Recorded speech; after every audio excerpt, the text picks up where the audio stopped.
right, how's it going, everybody? Dylan K. Johnson here, and welcome to day one of the Genesis Power Building program. So, for those of you that don't know, I'm going to be going through and documenting every single day throughout the duration of this 12 to potentially 16-week power building program, kind of a combination of powerlifting and hypertrophy or bodybuilding type of program.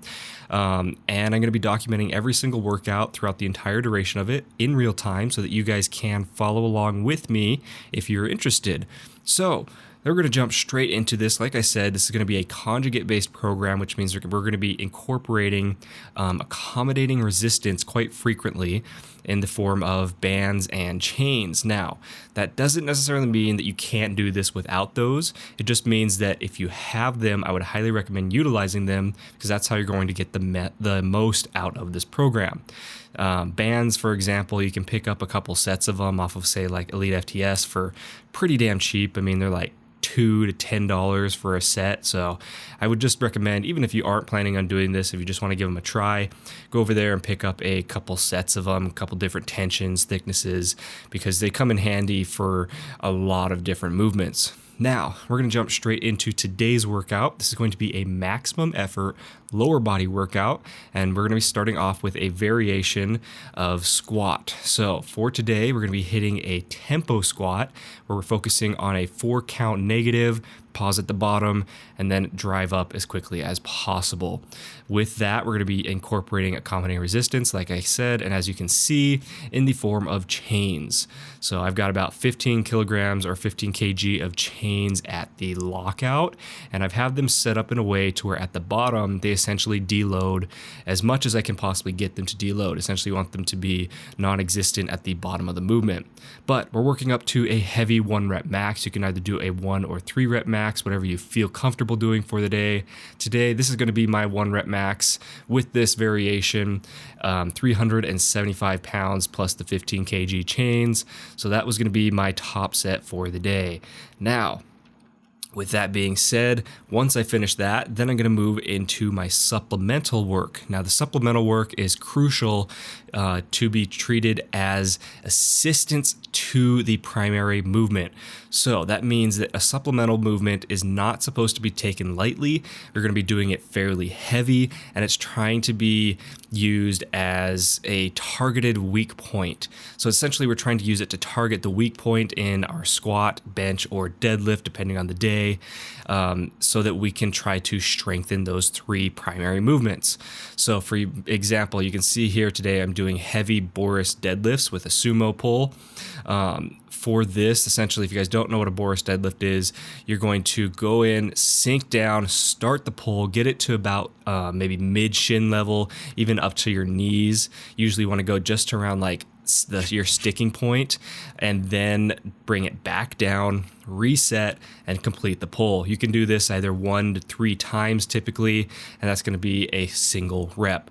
For this movement today, like I said, we're going pretty heavy, and I was hitting 4 sets of around 4 to 6 reps, probably targeting around 5 reps per set was my goal.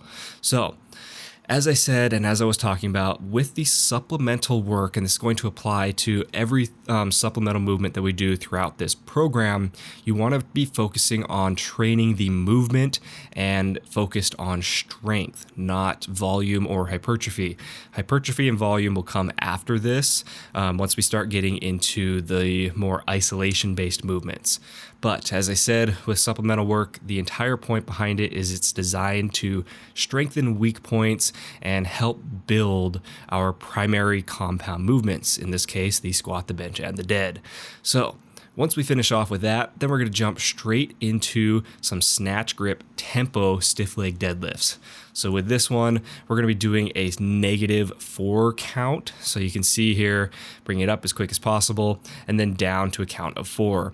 Again, this one's going to be more hypertrophy based, so we're going to be going for around 10 to 12 reps, keeping the weight a little bit lighter, focusing on that stretch in the hamstrings, driving our hips into the bar, getting a nice tight contraction at the peak, and really focusing on volume here.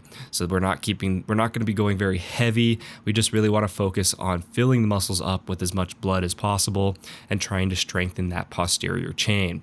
3 total sets here, again around 10 to 12 reps ideally. And for me, I'm doing them off of a 3-inch block just so I don't have to worry about hyperextending or overextending my lower back. Especially after doing things like heavy pulls or heavy squats, my lower back tends to get pretty sore, so that's the reason for pulling off of a 3-inch block on each side. The other reason is with the snatch grip, it would cause me to essentially be mimicking, say, something similar to like a deficit, around a 3 to 5 inch deficit with where my grip is positioned. So that's why I don't really want to be that's why I have the block set up that way. Anyway, moving on, we're going to move into a belt squat superset with sissy squats. Now, sissy squats, contrary to the name, are definitely not for sissies, as you'll see. But for belt squats, if you don't have access to a belt squat, I've said this in previous videos, a similar movement you can do is a leg press, as most gyms will have access to a leg press. But here, we're going to be going a little bit heavier on this movement for 3 sets of around 6 to 8 reps before moving into sissy squats. Now, sissy squats, you can set them up a lot of different ways. One way that I like to do them at a commercial gym is I'll set up a Smith machine and like say a bench right behind me, and I'll push the bar into basically where I have these bands set up for me right now. So right behind my knees, that's where I would position the bar, and that'll allow me to kind of weigh myself down and isolate my quads. So the sissy squats, if you are able to do them pretty easily, you can hold on to say a 25 or even 45 pound plate in order to make them harder. The biggest thing here is you want to try and keep your torso vertical as much as possible. Now, another thing here with the sissy squats, we're going to be doing, instead of 6 to 8, we're going to be just trying to hit as many reps as possible, trying to burn those quads out. Again, with this movement, with that superset, we're focusing more on volume and hypertrophy. Same thing with these next movements. The goal is going to be building volume and building muscle size, not necessarily strength. Now, once we finished off with that, we're going to move into a banded single leg hip thrusts.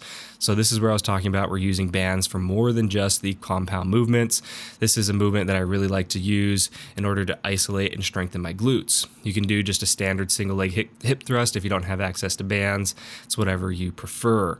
Now, for that one, did 3 sets of around 8 to 12 reps per leg, trying not to rest between legs. So essentially just did the 3 sets back to back to back, going from one leg to the next and then repeating until I hit each leg 3 times. And once I finished off with that, then we're going to hit the final giant set for this workout. So essentially we're going to be doing 3 different movements, all in a circuit fashion, trying to keep rest periods minimal to non-existent. And we're just going to cycle through this giant set 3 different times with about a 30-second rest between giant sets. So as you can see, we're starting off with what I call sandbag up and overs. You can do sandbag to shoulder, whatever you prefer. This is a movement that's kind of hard to replicate if you don't have a sandbag, but it is definitely a really fun movement. It's something that's great for cardiovascular health. Essentially, I've got a 100-pound sandbag, picking it up off the floor, similar to like an Atlas carry or an Atlas stone, and then I'm just throwing it over my shoulder. Repeat that for around 8 to 10 reps, and then I move into some standing calf raises. Here you can see I'm using my safety squat bar. If you have a standing calf raise machine, that would be best, but because this is a home gym, I don't have access to specialized pieces of equipment simply based on size and price. So you got to make do with what you have. I find that using the SSB and then throwing some pins into my rack help really easily mimic that movement. Go for around 12 to 15 reps before finishing it off with hanging leg raises. So again, 12 to 15 reps here, and then that's going to be the entire workout. So hopefully you guys enjoyed the video. As always, don't forget to hit that like button, comment, share, subscribe, all that fun stuff. And as always, I will see you guys in the next one. Thanks for watching. Bye. For the record, I'm done trying to make y'all comfortable. For the record, lab on me going all the way. For the record, ain't trying to link no time to waste. For the record, yeah. For the record.